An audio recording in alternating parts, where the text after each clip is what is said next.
एक राजस्थान में एक महिला थी भौरी देवी करके, हाँ। तो वो सचमुच समाज के लिए ही काम करती थी, बाल विवाह रोकना चाहती थी। तो महिलाओं को हमेशा अबला माना जाता है और उनके साथ ऐसे अत्याचार हो रहे हैं। तब मैं उनको कहती हूँ कि मैं कुछ नहीं करती कहती ऐसा मत कहो।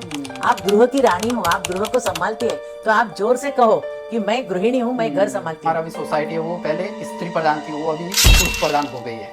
तो इसीलिए विवेकानंद जी ने कहा है कि स्त्री और पुरुष दोनों में एक ही आत्मा है, तो who are we to distinguish them. तो अभी हम देखते हैं कि एकेडमिकली कितनी सारी डिग्रियां मिलती है, कितना सारा पैसा कमाते हैं, लेकिन कुछ छोटी सी बात हो जाती है जीवन में तो उससे डिप्रेशन आ जाता है या आत्महत्या कर लेते हैं या 90% रेप ऐसे होते हैं जिनका केस भी सजा रजिस्टर देनी चाहिए। तब कोर्ट ने ऐसा ये दिया था कायदा चुकादा कि ये लोग बहुत उच्च जाति के हैं, इसीलिए वो नीच जाति की या ऐसी जो महिला है उसके ऊपर वो उत्पीड़न कर सकते हैं, इसलिए उनको सजा नहीं मिली। वो जो स्त्री है वो अपने पति के साथ चिता पर अपने खुद को जला देती थी।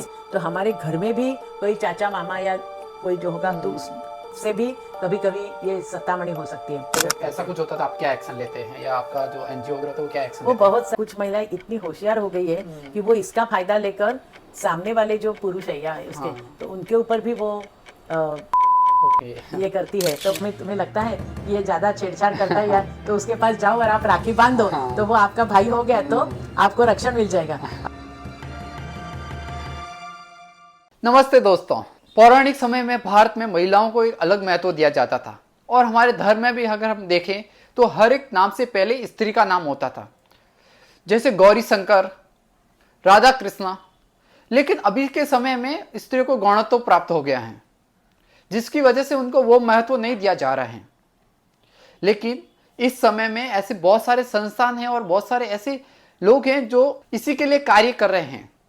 आज हमारे साथ स्पेशल गेस्ट है शैलजा जी अंधारे, जो अभी वर्तमान में भारतीय स्त्री शक्ति के नेशनल प्रेसिडेंट है और ये ऐसा संस्थान है जो पिछले 35 साल से कार्य कर रहा है। और इसी के साथ शैलजा जी आरएसएस के महिला समन्वय के 22 साल से संयोजिका हैं और वो गुजरात के हर एक कॉलेज में जाके महिला सशक्तिकरण के कार्य कर रहे हैं, जिसमें महिलाओं को जागरूक कर रहे हैं कि उनको किस तरह के कार्य करने चाहिए, उनके क्या क्या अधिकार हैं वो उनके बताते हैं। और इसी के साथ उनके कार्यशाला या फिर स्कूल कॉलेज में अगर उनके साथ कुछ दुर्व्यवहार हो रहा है तो उसको किस तरह से उनको उससे उभरना है उसके बारे में बताते हैं। तो आज चलिए इसी के साथ हम शैलजा जी से बात करते हैं और इस वीडियो को आप ज़्यादा से ज़्यादा लोगों तक शेयर करना और लाइक करना और कमेंट जरूर करना। और अब चलिए शैलजा जी के साथ, बहुत बहुत धन्यवाद आपका हमारे साथ आने के लिए। नमस्ते। तो आप बताइए कि आखिर आज इंडिया में महिलाओं के साथ क्या हो रहा है और महिलाओं की क्या कंडीशन है आज इंडिया में। देखिए, जैसे आपने कहा भारतीय स्त्री शक्ति करके एक जो वो संस्था है, तो महिलाओं की सभी उम्र की, सभी जाति की, वो पढ़ी लिखी हो या एकदम मीन्स अज्ञानी हो, श्रीमंत हो, समृद्ध हो या गरीब हो, ऐसी सभी महिलाओं के साथ, किशोरी से वृद्धा तक सभी महिलाओं के साथ जो कुछ उनके प्रश्न है, समस्या है या उनके उत्कर्ष के लिए, विकास के लिए हमारी वो जो संस्था है तो ये 35 साल से कार्यरत है। और ये संस्था में से हम पंचसूत्री के आधार पर काम करते हैं। जैसे है स्वास्थ्य, स्वास्थ्य है वो एकात्म स्वास्थ्य, यानी फक्त शारीरिक स्वास्थ्य नहीं लेकिन उसका मानसिक, भावनिक सभी प्रकार का स्वास्थ्य महिला का। शिक्षण जो है वो एकेडमिक एजुकेशन तो उनको कॉलेज में, विद्यालय में मिलता है, लेकिन अनौपचारिक जो शिक्षण देना चाहिए अपने परिवार के लिए, समाज के लिए, जो उसकी जिम्मेदारी है एक स्त्री तरीके से, उसके बारे में हम जानकारी देना प्रयत्न करते हैं अलग अलग शिविरों से, कार्यशाला से, व्याख्यानों से या संपर्क से। तीसरा जो है वो सुरक्षा, उसकी आंतरिक सुरक्षा भी और बाह्य सुरक्षा भी। अभी जो सुरक्षा के सारी समस्या आती है स्त्रियों के लिए, तो उसके बारे में भी अलग अलग कार्यक्रम लिए जाते हैं। और बाद में उसका स्वावलंबन और आत्मसम्मान, ये पंचसूत्री है। स्वास्थ्य, शिक्षा, सुरक्षा, स्वावलंबन और आत्मसम्मान। तो स्वावलंबन यानी फक्त उसने आर्थिक स्वावलंबन नहीं है उसमें, लेकिन उसके साथ उसे सभी प्रकार से अपने जीवन में समर्थ होना चाहिए। और आत्मसम्मान जो है it is a self respect. तो सेल्फ रिस्पेक्ट यानी उसको परिवार में जो काम करती है समाज में है, वर्क प्लेस में, कार्यस्थल पर है, सभी जगह उसको निर्णय प्रक्रिया में उसको सहभागी होना चाहिए। और बाकी जो कुछ भी काम करे, हम घर में बर्तन साफ करते होंगे या कॉरपोरेट ऑफिस में मैनेजर तरीके से होंगे, लेकिन जो कुछ हम काम करते हैं उसके बारे में स्त्री और पुरुष दोनों ने एक दूसरे के काम के प्रति सम्मान करना चाहिए, रिस्पेक्ट करना चाहिए। उसी के लिए हम लोग कार्यरत हैं। ओके जैसे हम देखते हैं अपने पौराणिक टाइम में, लाइक भगवान के टाइम में भी देखिए कि स्त्रियों को एक अलग से वैल्यू दिया जाता। पहले नाम के आगे पहले स्त्री का नाम आता या उसकी माँ का नाम आता था और फिर उसके खुद का नाम आता था, लेकिन अभी के समय में ऐसा नहीं है। तो ये प्रथा कब से स्टार्ट हुई है, कैसे स्टार्ट हुई है? देखो, आपने जो कहा वही सही है। जैसे हम भगवान के नाम लेते हैं तो सीताराम, राधा कृष्ण, ऐसे ये कहते हैं। तो और माँ के जैसे कौन्तेय है या किसी का भी नाम करना होगा तो आपने कहा कि माँ का नाम लेकर ये करते थे।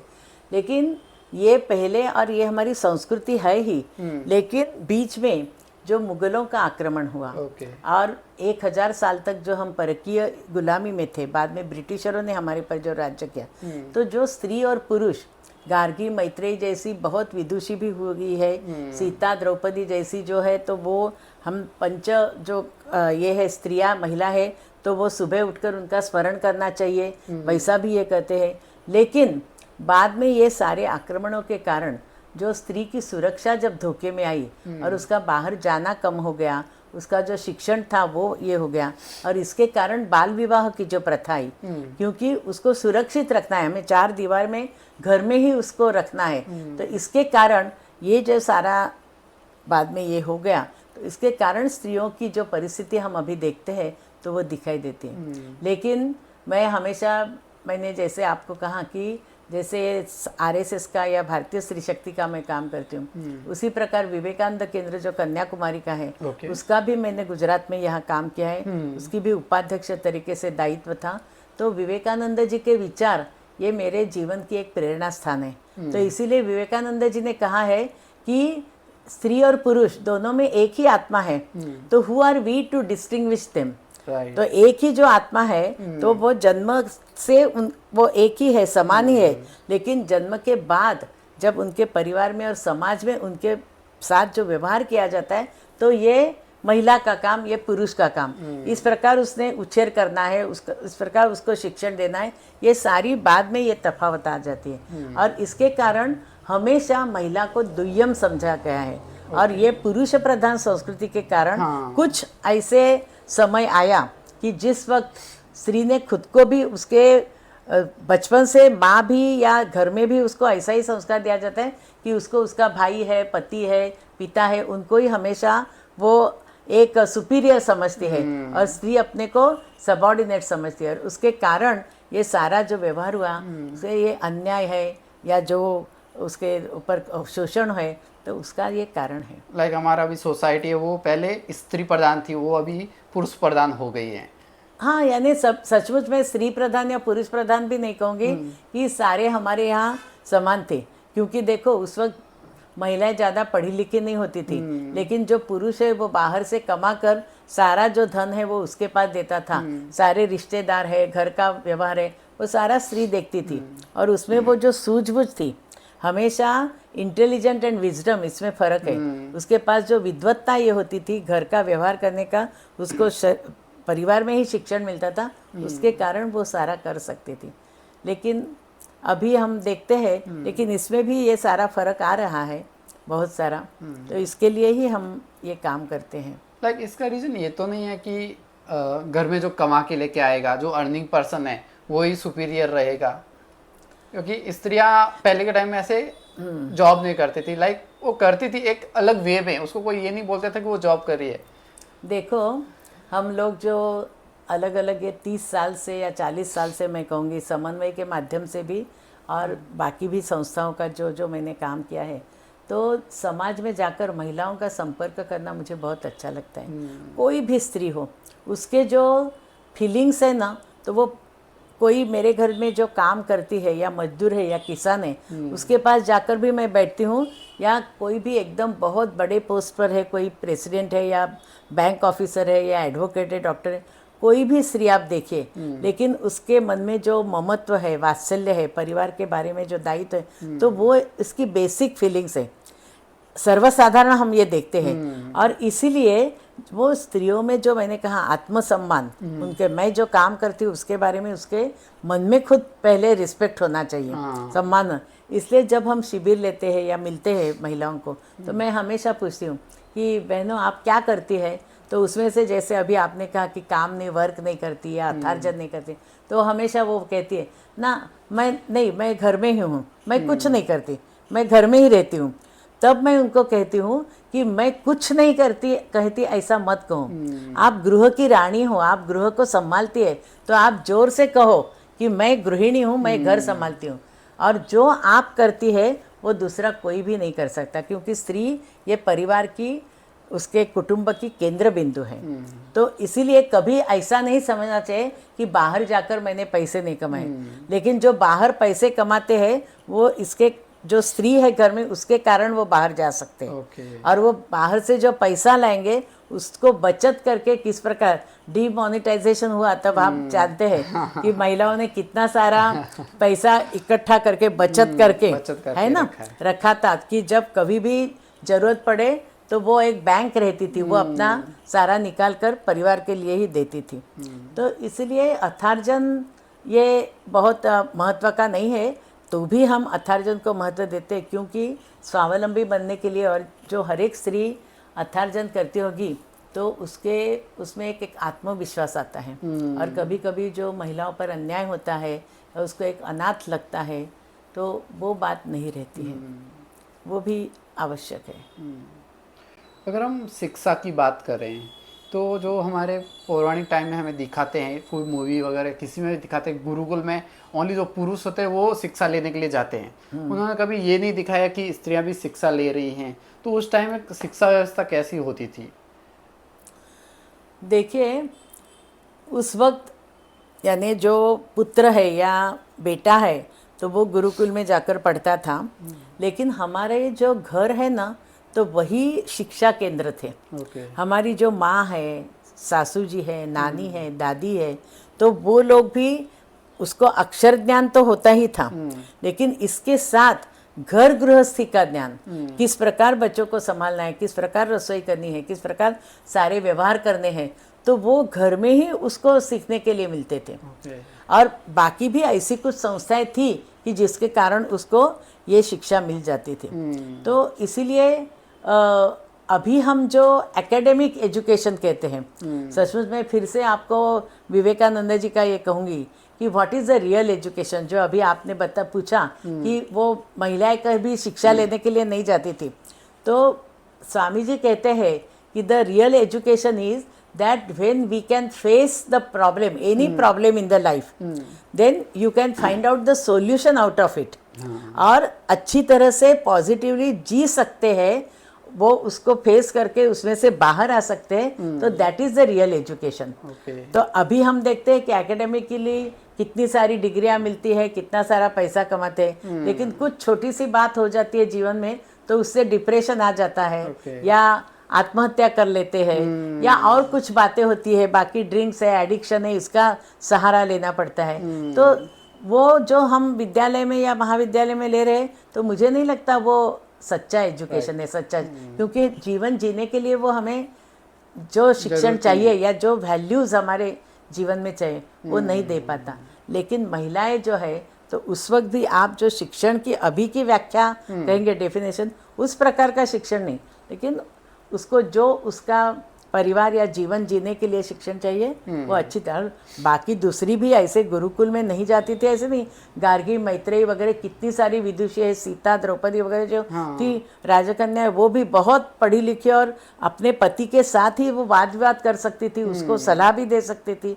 तो यानी इस प्रकार की व्यवस्था थी उस वक्त। अभी हम अधिक बात तो अभी जो चल रहा है सारा, तो उसके बारे में भी कुछ हम चर्चा कर सकते हैं, क्योंकि मुझे ऐसा लगता है कि अभी जो आप पौराणिक काल की मुझे बात बता रहे हैं, तो अभी हमारी संस्था और सारे भारत में अहिल्याबाई होळकर, पुण्यश्लोक लोकमाता या राजमाता अहिल्याबाई होळकर, हमने नाम सुना है, लेकिन हमारे इतिहास में सभी रानियों या सभी ये जो महिला है, सचमुच इतिहास में हमारा इतिहास बहुत ही कम सिखाया जाता था। ये कौन थे अहिल्याबाई जी? हाँ, वही मैं कहना चाहती हूँ। तो उनके जन्म को अभी 31 मई को 300 साल पूर्ण हो गए। ओके। और अभी ये 13 अगस्त जो आ रहा है परसों, तो उस वक्त उनकी पुण्यतिथि है। तो ये अहिल्याबाई होळकर थी, तो वो एक धनगर यानी वो समाज की थी, महाराष्ट्र की ये थी। लेकिन छोटी होकर भी, अरे ऐसे घर में रहकर भी उसके पिता माता ने उसको इस प्रकार घर में शिक्षण दिया था कि वो बहुत ही, उसकी जो होशियारी है तो अलग अलग उसकी कथाएं हैं, अभी ये समय नहीं है। लेकिन मल्हारराव होळकर करके जो थे इंदौर के सरदार, तो वो जब एक बार जाते थे उनके गांव से, तो तब उन्होंने ये छोटी लड़की है, 8 साल की लड़की थी, उसको देखा। और वो जिस प्रकार उसने उनको जवाब दिए, जिस प्रकार उसने बर्तन किया, तो वो देखकर इतना वो आश्चर्यचकित हो गए कि उनको लगा कि इस प्रकार की ये लड़की है, वो मेरी स्नुषा होनी चाहिए, बहू होनी चाहिए, और वो ही राज्य कारभार संभाल सकेगी। क्योंकि उनका जो बेटा था वो जितना चाहिए उतना एक प्रकार के प्रशासक तरीके से काम कर सके, ऐसा उनको नहीं लग रहा था। तो इसलिए ये अहिल्याबाई होळकर की जो जन्मशती है, तो अभी हम सारा उसको सेलिब्रेशन कर रहे हैं। और अधिक से अधिक विद्यालय में जो विद्यार्थी है और महाविद्यालय में जो युवती युवक है, यानी अभी की जो फ्यूचर जनरेशन है, जो हमारे भविष्य के नागरिक हैं, उनके पास उनका इतिहास, उनके जीवन के बारे में बात जाए, तो वो हम ये बताना चाहते हैं। अभी आपने जो मुझे महिलाओं के बारे में कहा, तो अहिल्याबाई ने उस वक्त उनका पति बहुत ही, वो छोटी उम्र में उनका पति का निधन हो गया। तो उस वक्त तो सती की प्रथा थी। लेकिन उनके ससुर जी ने उनको कहा कि आप ही मेरा बेटा है और आप ही मेरा राज्य कारभार चलाने, राजा तरीके से आप काम करने वाली है। इसलिए उन्होंने सती जाने के लिए मना किया। सती जाने के मना करने के बाद, सती क्या होता था? सती यानी उस वक्त ऐसा था कि ये भी फिर से जो प्रथा है, जैसे मैंने बाल विवाह का कहा, तो उसी प्रकार सती यानी जब कोई भी स्त्री का पति का निधन हो जाए, तो उसको समाज में या परिवार में किस प्रकार रक्षण मिले, तो वो थोड़ी सी शंका होती थी या उस प्रकार की परिस्थिति होती थी। और एक पातिव्रत्य ये करने के लिए वो जो स्त्री है, वो अपने पति के साथ चिता पर अपने खुद को जला देती थी। तो इस प्रकार की, लेकिन ये भी प्रथा बहुत चलती थी, ऐसा नहीं है अपने समाज में। और अहिल्याबाई ने तो वो स्वयं तो सती गई ही नहीं, लेकिन उसके बाद समाज में जो कुछ महिलाएं इस प्रकार सती जाती थी, उनको उन्होंने रोका। क्योंकि ये प्रथा की आवश्यकता ही नहीं थी। कभी कभी क्या है कि हमारे समाज में कुछ ऐसी विचार या कुछ इस प्रकार की परिस्थिति निर्माण होती है, तो दूषण आ जाते हैं। लेकिन वो जो कैंसर की गांठ जैसे निकाल सकते हैं, ऐसे वो दूषणों को बाद में अहिल्याबाई ने, जो विधवा रहती थी, अभी जैसे सती नहीं गई तो जो विधवा बहन रहेगी, तो उस वक्त ऐसा था कि संपत्ति में उसको अधिकार नहीं मिलता था, उसके बेटे को या बाकी पुरुष लोगों को इजाजत। तो तब अहिल्याबाई ने इस प्रकार का न्याय दिया कि जो स्त्री है उसको भी आधा संपत्ति में अधिकार मिलना चाहिए। तीसरी बात उन्होंने महिलाओं के लिए की कि उस वक्त शायद उसको उसका स्वयं का बेटा नहीं होगा, तो उस वक्त दत्तक यानी अपने ही परिवार में कोई रिश्तेदार का बेटा धार्मिक विधि करके वो अपना एडॉप्ट करना, तो इस प्रकार वो दत्तक ले सकती थी। लेकिन अहिल्याबाई को खुद को दत्तक लेने के लिए पेशवे और बाकी लोगों ने मना किया था।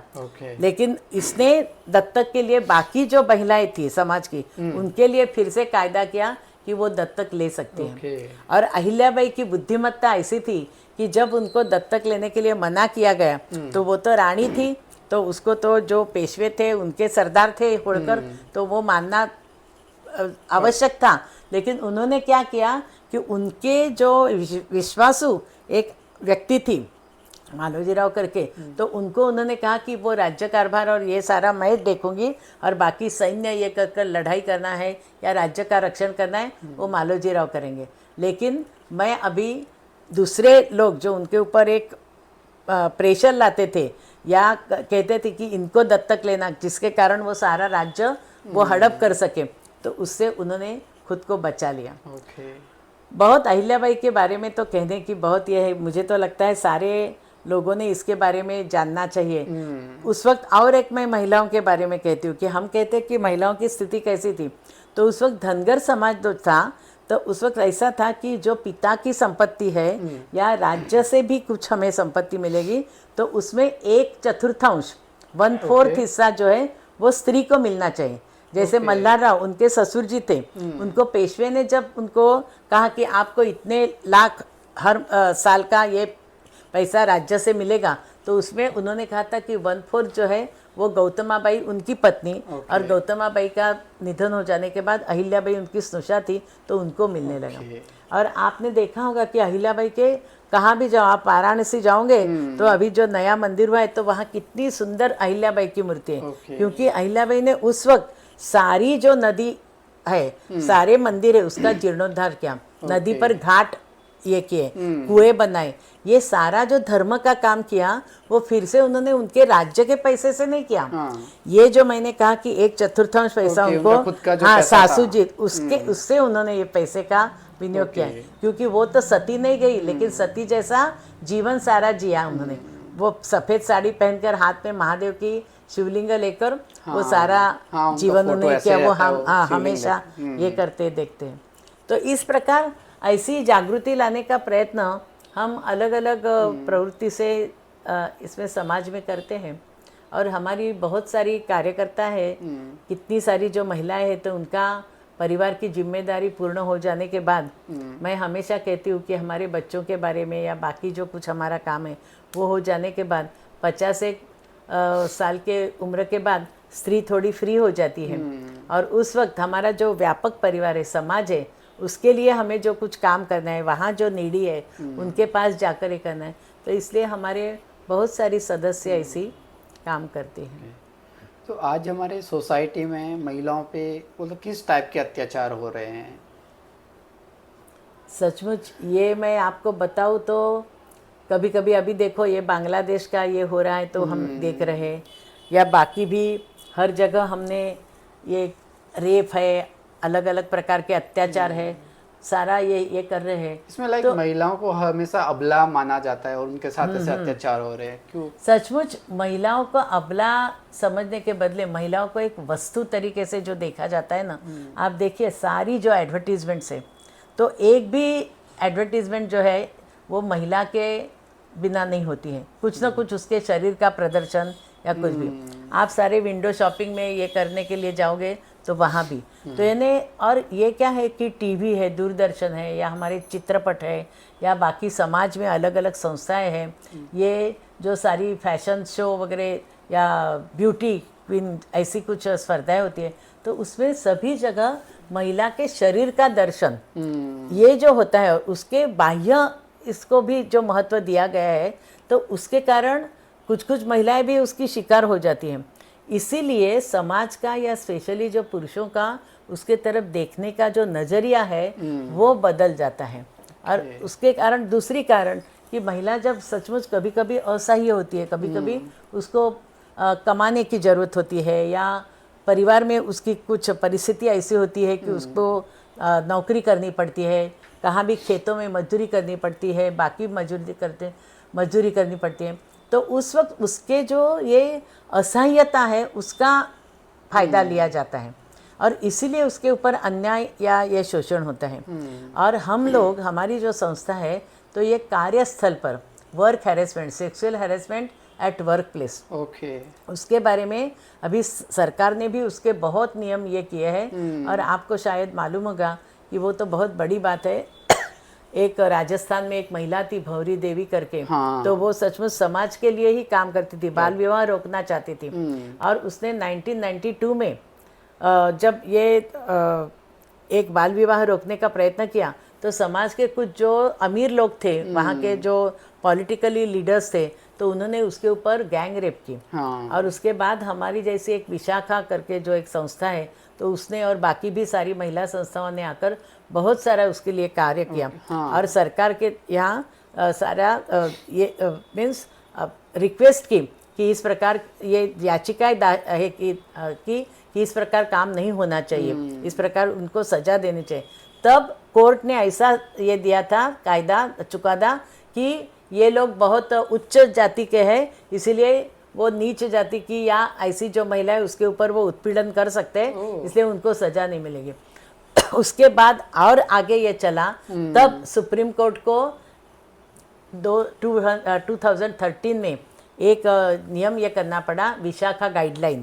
तो उसमें कभी भी कोई भी महिला पर इस प्रकार अत्याचार या वो भोग बनेगी तो उसको क्या क्या शिक्षा दी जाएगी, तो उसके सारे अलग अलग कायदे बनाए गए। ओके। लेकिन मैं आपको और उसकी एक ये कहती हूँ ट्रेजेडी मैं कह सकती हूँ कि 2013 में ये हो जाने के बाद सुप्रीम कोर्ट में ही इस प्रकार आईसीसी इंटरनल कंप्लेंट कमेटी होनी चाहिए कि जिस कमेटी के पास इस प्रकार कोई भी कंप्लेंट देकर महिला जा सकती है। हाँ। तो 20 साल तक ये नहीं हुआ था ओके। सुप्रीम कोर्ट में भी। हाँ। लेकिन बाद में ये निर्भया केस जो हुई बीच में दिल्ली में, आप मालूम है आपको, निर्भया रेप का ये था, उसके बाद निर्भया के बाद वो सारे ये लॉज फॉर्म हुए और अभी कहाँ भी 10 या 10 से अधिक महिलाएं जो काम करती होगी तो कोई भी संस्था, यूनिवर्सिटी, शैक्षिक महाविद्यालय या कहाँ भी ये आईसीसी इंटरनल कंप्लेंट कमेटी होनी चाहिए, जिसके कारण ये sexual harassment eight work place, कार्यस्थल पर,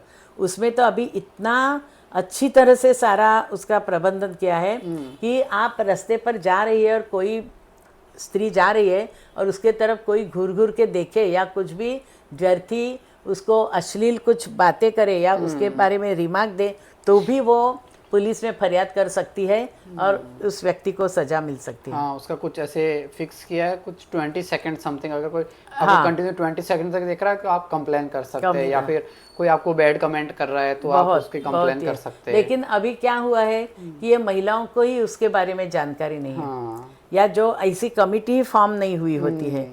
तो अभी हमारी जो संस्था है तो ऐसी अनेक संस्थाएं हैं अभी समाज में, तो वो लोग ये जागृति, we are conducting the awareness workshop in all different educational organization, different companies, सभी जगह महिला मंडल, सभी जगह उनको जानकारी देते हैं कि इस प्रकार, उसी प्रकार डोमेस्टिक वायलेंस, जो डोमेस्टिक वायलेंस घर में जो हिंसा होती है तो और उत्पीड़न होता है महिला का, तो उसके बारे में भी वो ये सारे कायदों का उपयोग कर सकते हैं। तो हमने लाइक ये भी न्यूज़ में ऐसे आता है कि 90% रेप ऐसे होते हैं जिनका केस भी रजिस्टर नहीं होता है, क्योंकि वो किसी का छुपा देते हैं या कुछ होता है। तो उसका कारण क्या है कि हमारा समाज ऐसा है और ऐसी परिस्थिति है कि कोई भी महिला बाहर आकर ये मेरे पर अन्याय हुआ है वो कहने की उसकी हिम्मत नहीं होती है। इतना ही क्या, मैं आपको बताती हूँ कि कार्यस्थल पर at work place whenever the harassment is there, mostly वो क्या होती है कि वहाँ की जो अथॉरिटी होती है तो उनके पास से इस प्रकार की डिमांड सारी हो जाती है या इस प्रकार की उनका वेतन होता है, तो वो कहने के लिए महिला हिचकिचाती है। उसका कारण उसको ऐसा लगता है कि मेरे जो रिपोर्ट है, कॉन्फिडेंशियल रिपोर्ट है या मेरा जॉब है, मेरी सैलरी है, कुछ भी उसका परिणाम हो सकता है। और इमोशनली भी वो हैरेस हो जाती है। तो हमारी जो संस्था की सदस्य है वो कितनी जगह ऐसे आईसीसी कमेटी में सदस्य है, क्योंकि अभी इंटरनल कंप्लेंट कमेटी में इस प्रकार का रूल है कि 4 जो सदस्य है वो उस संस्था के रहेंगे और एक सदस्य वो एनजीओ, नॉन गवर्नमेंट ऑर्गेनाइजेशन, क्योंकि वी आर न्यूट्रल, इम्पार्शियली हम डिसीजन दे सकते हैं और हमारे पास आकर भी सकते हैं। तो उस कमेटी में हम रहकर इस प्रकार का अन्याय न हो और महिलाओं को सचमुच न्याय मिले, इसके लिए मदद करते हैं। ओके। तो अगर लाइक गुजरात या अहमदाबाद में अगर ऐसा किसी के साथ हो रहा है तो वो उसका कंप्लेन, लाइक अगर वहाँ उनका ऐसा नहीं है संगठन तो वो कहाँ पे कंप्लेन कर सकते हैं? लोकल कमेटी होती, कलेक्टर जो होता है तो उसके पास भी ये होता है। महिला आयोग जो होता है, हर एक प्रांत में भी महिला आयोग होता है, वीमेंस कमीशन, और national commission of women's central में दिल्ली में भी है, वहाँ भी हम उसके बारे में कर सकते हैं। अभी महिला पुलिस स्टेशन भी हुए हैं, महिला पुलिस स्टेशन में जाकर भी कंप्लेंट कर सकते हैं। तो अलग अलग जो हेल्पलाइंस हैं टेलीफोन की, तो उसके ऊपर भी हम ये कर सकते हैं। तो बहुत सारी अभी उसकी फैसिलिटीज़, सारी सुविधाएं निर्माण हुई है। और कुछ ऐसा भी होता है कि बहुत बार ऐसे रेप वगैरह जो फैमिली मेंबर होते हैं वही उनके साथ ऐसा कर देते हैं, तो उसकी वजह से वो बता नहीं पाते हैं। ये जो सुरक्षा का ये जो है ना इशू, ये बहुत ही नाजुक और बहुत ही सेंसिटिव है। हमने एक बार इस प्रकार के महिला दिन जो आता है तो उसके बदले हमने महिला मंथ लिया। ओके। और गुजरात यूनिवर्सिटी में साढ़े 300 विद्यार्थिनी होती थी, ऐसे 20-25 कॉलेजेस में हमने वर्कशॉप्स दिए। और उस वक्त हमने लड़कियों को यही कहा, कुछ फॉर्म्स दिए थे हमने, गूगल फॉर्म, और उनको भरने के लिए कहा था। और उनको कहा था anonymous, you don't write your name, phone number भी कुछ भी नहीं। लेकिन यही आपने अभी जो कहा कि आप घर से जब कॉलेज तक आती है या आपकी वर्क प्लेस तक ऑफिस में आती है, तब ट्रांसपोर्टेशन जो यातायात होता है, तो बस में या मेट्रो में या लोकल में, उस वक्त भी कुछ हैरेसमेंट हो सकती है। जैसे हमने कहा कि जहाँ हम रहते हैं तो हमारे घर में भी कोई चाचा मामा या कोई जो होगा तो उससे भी कभी कभी ये सतामणी हो सकती है। कभी कभी नेबरहुड में कोई होता है, कोई ऐसा गुंडा है जैसा, तो वो भी कुछ ये करे तो वो भी हो सकता है। और उस वक्त जब महिला नहीं बोल सकती तो हमने पहले इतना ही उनको इसमें पूछा था कि इस प्रकार की कहाँ भी आपको ये जो हैरेसमेंट है तो उसकी आप शिकार बनी है क्या, आपने अनुभव किया है, और होगा तो आप इतना ही लिखना कहाँ और कैसे। और शायद आपको ज़रूरत हो और हमारे कुछ मदद चाहिए, असिस्टेंस चाहिए, गाइडेंस चाहिए, तो ये हमारे फ़ोन नंबर हमने उस पर दे दिए थे। और आप हमें बाद में पर्सनली ये कर सकते हैं। लेकिन क्योंकि सभी लोग जब होते हैं तो वो कहने के लिए उनको दिक्कत आती है, तो ऐसे बहुत सारे विद्यार्थिनियों ने या महिलाओं ने हमें अप्रोच किया है। हाँ, और हम उनके लिए जो कुछ हमारी सारी मैकेनिज्म है, सिस्टम है, उसके मुताबिक उनको मदद करते हैं। ऐसा कुछ होता था, आप क्या एक्शन लेते हैं, या आपका जो एनजीओ वगैरह होता है वो क्या एक्शन वो लेते हैं? बहुत सारी बहुत डिटेल ये बात है, लेकिन हम अवश्य ये करते हैं क्योंकि अभी इतने सारी गाइडलाइंस है। हमारा एक नेशनल लॉ फोरम और गुजरात का भी लॉ फोरम है, यानी जो अपनी लेडी एडवोकेट्स हैं तो उनका हमने एक मंच बनाए हैं, प्लेटफॉर्म बनाए हैं। तो वो जो एडवोकेट्स महिला है तो उनके पास तो ये कायदा कानून का न्याय ज़्यादा ज्ञान होता है, तो वो भी हमें मदद करती है। तो इस प्रकार अलग अलग उसकी सिस्टम है और वो होता रहता है। उसके बारे में हमने साहित्य भी प्रकाशित किया है, उसके रेडी रेकनर करके पुस्तकें भी ये की है, लीफलेट्स भी किया है, पत्रक भी देते हैं महिलाओं को कि ये पढ़कर उनको पता चलता है कि मुझे ये कुछ करना है। लेकिन एक है कि इसके लिए बहुत संघर्ष करना पड़ता है, ये तो है। और ये बहुत लंबा प्रोसीजर चलता है, क्योंकि उसमें कभी कभी ये मैं आपको बताती हूँ कि स्त्री पर अत्याचार या अन्याय होता है, लेकिन कभी कभी अभी कुछ महिलाएं इतनी होशियार हो गई है कि वो इसका फ़ायदा लेकर सामने वाले जो पुरुष है या उसके तो उनके ऊपर भी वो ये करती है। तो वो भी हमें देखना पड़ता है कि पुरुष पर भी अन्याय न हो, क्योंकि हमेशा जब ये कंप्लेन कमेटी होती है और उसमें दोनों पार्टी को बुलाना पड़ता है, सुनना पड़ता है, तब हम उनको विश्वास देते हैं कि जो कुछ है वो सच हम निकालेंगे और उसका जो कुछ म्यूचुअल अंडरस्टैंडिंग से या काउंसलिंग से ही अधिकतर जो सारे जो मामला है तो वो सॉल्व करने का प्रयत्न करते हैं।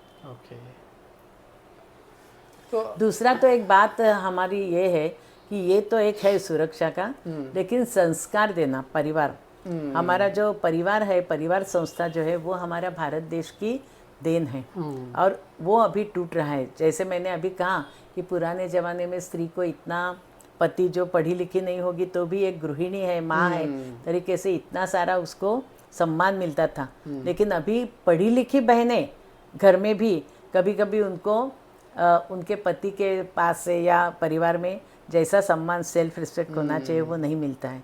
और उसका कारण भी ये है कि हमारा जो शिक्षण है या हमारे घर में जो संस्कार दिए जाते हैं, और उसी प्रकार कितनी सारी महिलाएं हैं उनको ऐसा लगता है कि बस मैं अभी ज़्यादा कमाना शुरू कर दिया तो मेरा जो रसोई बनाना या मेरे बच्चों को देखना या जो कुछ मेरा एक घर का माँ तरीके से, पत्नी तरीके से कर्तव्य है, तो वो भी करने में उसको दिक्कत आती है, वो करना नहीं चाहती।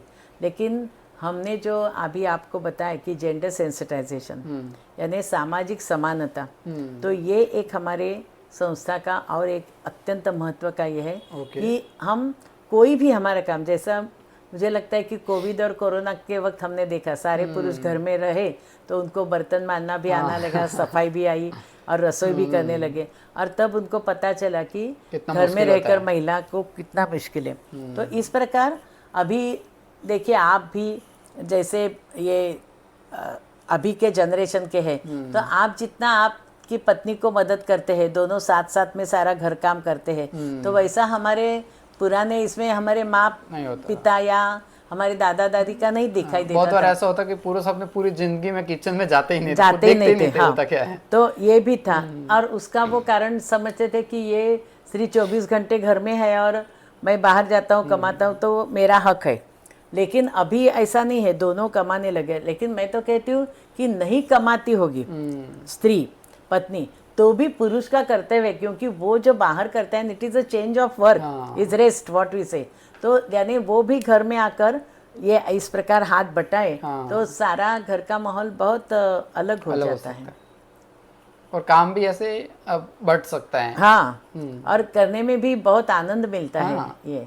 तो हाँ, ये मैं कह रही थी कि ये संस्कार जो देना है कि what is the role in the family, और वो किस प्रकार हमें कुटुंब परिवार बांध के रखना है, तो ये जो स्त्री ने समझना आवश्यक है। ये हम अभी की जो युवतियां हैं या जो महिलाएं भी है, तो उनके शिविर लेकर उनके साथ इंटरेक्शन से, हम कभी किसी को बड़ा बड़ा लेक्चर देने के लिए नहीं जाते हैं, हमेशा संवाद करते हैं, क्योंकि उनका भी समझना, उनका भी जानना बहुत आवश्यक होता है। और वो जब एक्सप्रेस करेंगे, व्यक्त करेंगे, तो कुछ कुछ चीज़ें हम उनको दिशा दे सकते हैं।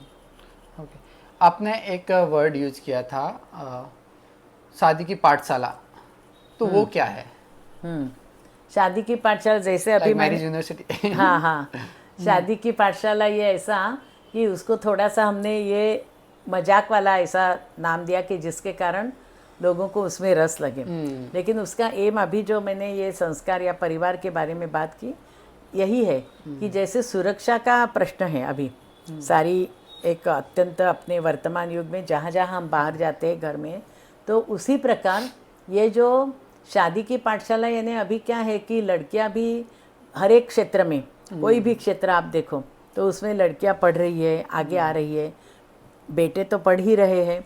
लेकिन ये दोनों लोग पढ़ते पढ़ते इतने करियर ओरिएंटेड हो जाते हैं कि मुझे और आगे क्या पढ़ना है, और आगे कौन सी नौकरी मिलेगी, उसमें पैकेज कितना होगा। तो यानी सारी मटेरियलिस्टिक बातें होती है, पैसा कितना, पढ़ना क्या, और ये, और उसमें वो रोज का जो सचमुच जो प्रेम आनंद मिलना चाहिए, एक दूसरे के बारे में आत्मीयता होनी चाहिए, परिवार में एक दूसरे के लिए समय देना चाहिए, ये सारे बातें भूल जाते हैं। तब हम जब कॉलेजेस में वगैरह ऐसे गए और ये वर्कशॉप लिए, इंटरैक्टिव सेमिनार्स लिए, और तब हमने ये सारे स्टूडेंट्स के साथ ऐसे ही संवाद करते थे, तो पूछते थे कि आपके जीवन का ध्येय क्या है। तो हर एक, अभी मैंने जैसे कहा वैसा ही करियर पैकेज वगैरह। तब हमने कहा कि आप लोगों को आपकी फैमिली होनी चाहिए, परिवार होना चाहिए, ऐसा लगता है या नहीं? बोले हाँ ठीक है, तो किस प्रकार का जीवन साथी होना चाहिए, how should be your partner, उसके बारे में कभी सोचा है? उसके लिए तो हमें समय ही नहीं मिला है। सचमुच वो जीवन की सबसे बड़ी अहम महत्व की बात है, उसके लिए उनके पास विचार करने के लिए समय नहीं। माँ बाप भी कहेंगे तो वो माँ बाप का तो कभी सुनते ही नहीं है। तो इसलिए तब हमने पूछा कि आपको किस प्रकार का पार्टनर चाहिए, ये जो शादी की पाठशाला में। तो पहले ऐसे ही बोलेंगे, हैंडसम, दिखने में कैसा चाहिए, कितना पढ़ा लिखा जाए। मेरा जो 10 लाख का 20 लाख का पैकेज होगा तो उसका 25-30 का होगा, ऐसी सारी बातें। तो उसके बाद हमने कहा कि ये ठीक है, लेकिन इस पर सारा जीवन चलता है क्या? ये है, लेकिन आपको वो, जैसे अभी मैंने कहा, सेल्फ रिस्पेक्ट नहीं है, आपको सम्मान नहीं देगा, तुम्हारा पैसा अलग अकाउंट, उसका अलग अकाउंट, और बाद में फिर से झगड़े और छोटी छोटी बात पर काम करने पर ये वो, तो उससे क्या, तुम्हारे माँ बाप अलग, मैं उनका देखूंगी, ये अपने का देखेगा। तो इस प्रकार सारा जीवन होगा तो आपको आनंद मिलेगा क्या, खुशी किस में है, और स्वभाव कैसा चाहिए। तो वो कैसे भी गलत व्यवहार करे, एब्यूज़ करे, तो कभी कभी मारना पीटना भी हो सकता है। तो ऐसा परिवार नहीं चाहिए, ऐसा पार्टनर नहीं चाहिए। तो किस प्रकार चाहिए? तब वो लड़कियां भी बोलने लगी, बेटे भी बोलने लगे कि नहीं, उसने मेरे माँ बाप को भी संभालना चाहिए, इसने बोला कि नहीं उसने मेरे काम में भी हाथ बटाना चाहिए, या ऐसी सारी बातें, यानी स्वभाव इज़ वेरी इम्पॉर्टेंट। और बाद में हमने कहा कि एक दूसरे के बारे में अंडरस्टैंडिंग एंड कॉम्प्रोमाइज़। मैं जो चाहती हूँ वही मुझे नहीं मिलने वाला है, तो मुझे थोड़ा आगे आना है, उसको आगे आना है, तो compromise adjustment is very important. और ये सब समझने के बाद उनको पता चला कि सचमुच मुझे मेरे लाइफ पार्टनर में क्या देखकर करना है। मैंने कहा थोड़े पैसे कम मिलते होंगे तो चलेगा, लेकिन प्यार, प्रेमपूर्ण बर्ताव होगा, व्यवहार होगा, तो वो शादी टिकेगी या जीवन अच्छा हो जाएगा। तब वो इतनी 2-3 घंटे के सेशन होते थे, तब वो सारे स्टूडेंट्स इतने हमारे पास आकर, हम जब निकलेंगे तो मैडम फिर से आप प्लीज़ आना, ये ऐसा अभी हमने कभी विचार ही नहीं किया था, और सचमुच आपने हमको कुछ दिशा दी। तो मैं कहती थी कि we have sown the seeds, अभी हमने बीज बोए हैं आपके मन में, आपको विचार करना है, क्योंकि आपका स्वयं का जीवन है, आपको कैसा जीना है, क्या करना है, वो आप खुद क्वाइट इंटेलिजेंट, तो आप सोच सकते हैं। लेकिन हमने जो हमारा काम था वो किया। तो ये लव मैरिज के लिए होता है, अरेंज मैरिज के लिए? नहीं, एनी मैरिज, देखो अरेंज मैरिज या लव मैरिज ना, उससे कुछ फर्क नहीं पड़ता है। सचमुच ये एक दूसरे के बारे में कितना अंडरस्टैंडिंग है। और ये कभी अपने देश में अरेंज मैरिजेस कितने साल टिके हुए ज़्यादातर, और लव मैरिज कभी कितनी बार 1-2 महीने में या 1-2 साल में भी टूट जाते हैं।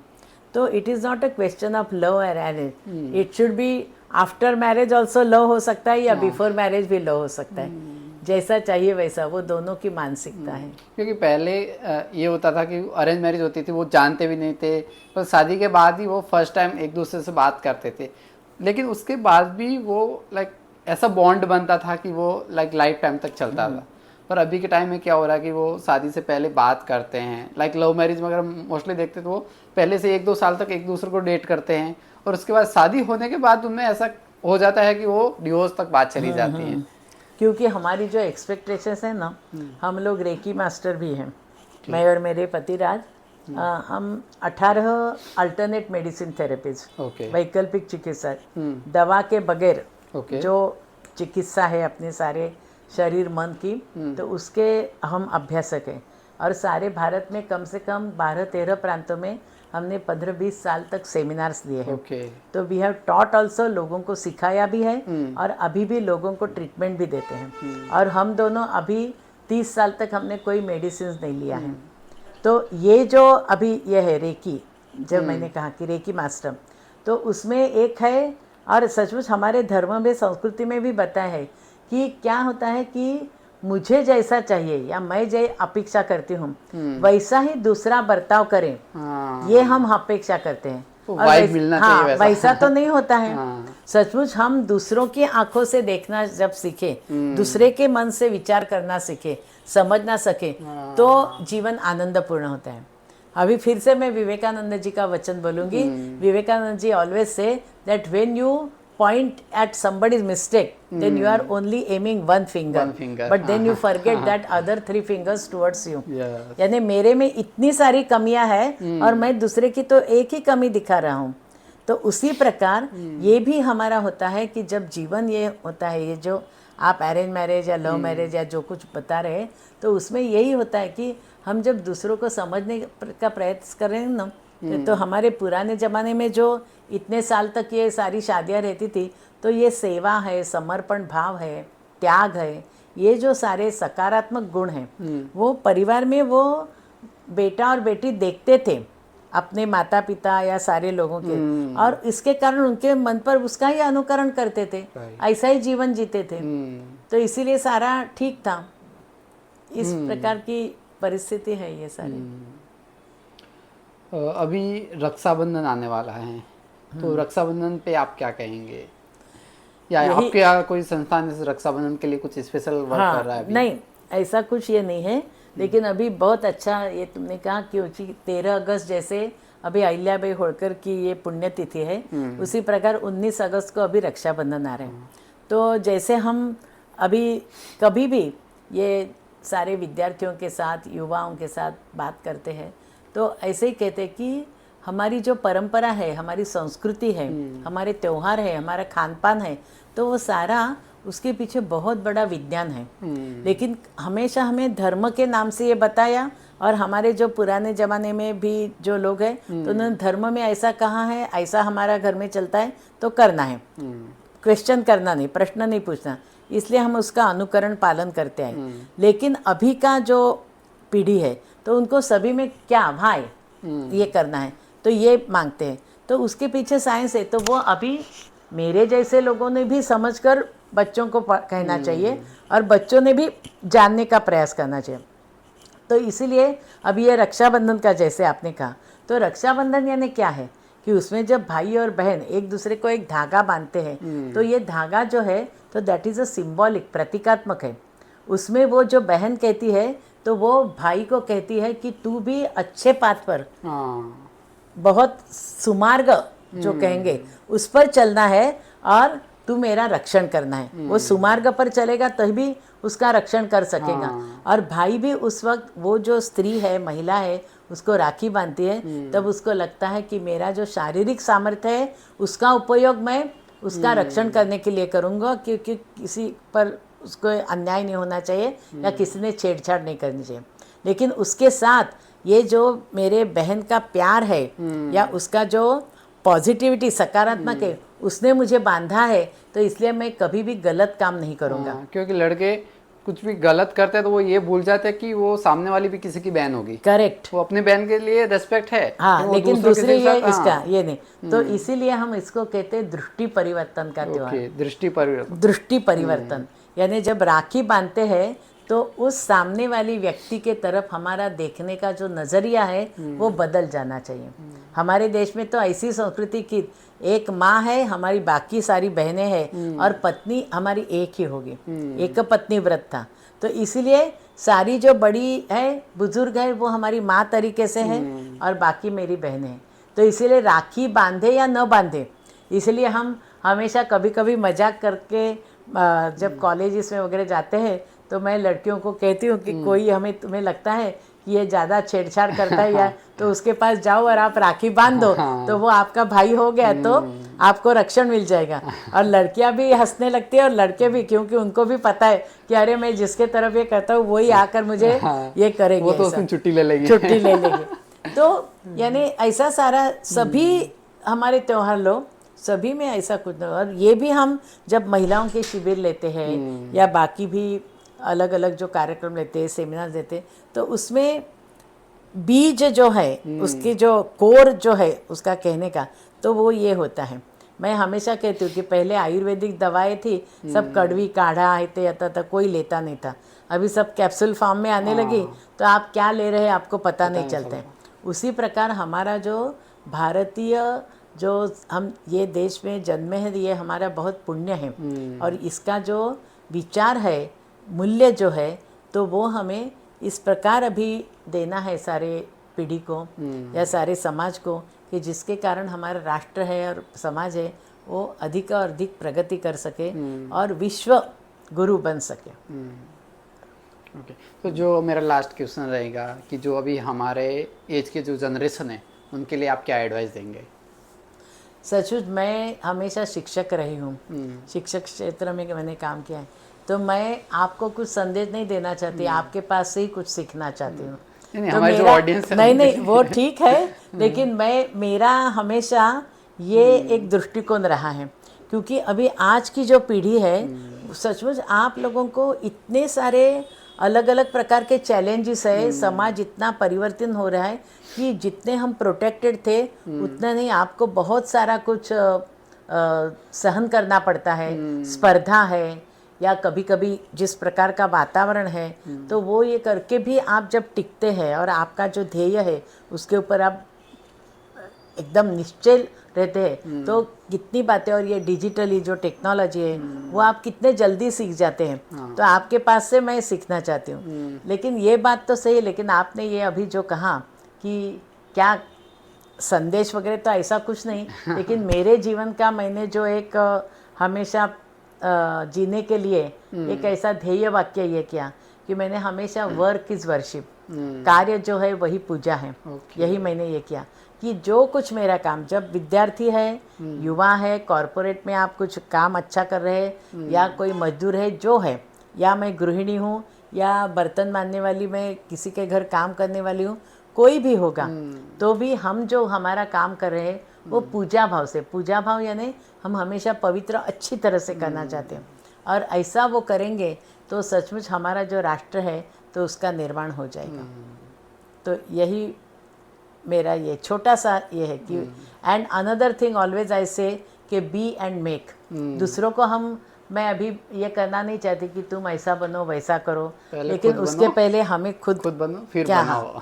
तब बनाओ, ऐसा है। वो करेंगे तो बाकी कुछ और करने की जरूरत नहीं, सारा आपो हो ही जाएगा। नमस्ते। थैंक यू सो मच पूरा वीडियो देखने के लिए। अब इस वीडियो को हर एक व्यक्ति के साथ शेयर कीजिए और इस वीडियो को लाइक कीजिए और कमेंट करके बताइए कि आपको कैसा लगा। और ये राखी स्पेशल है तो ये वीडियो अपनी बहन के साथ जरूर शेयर कीजिए।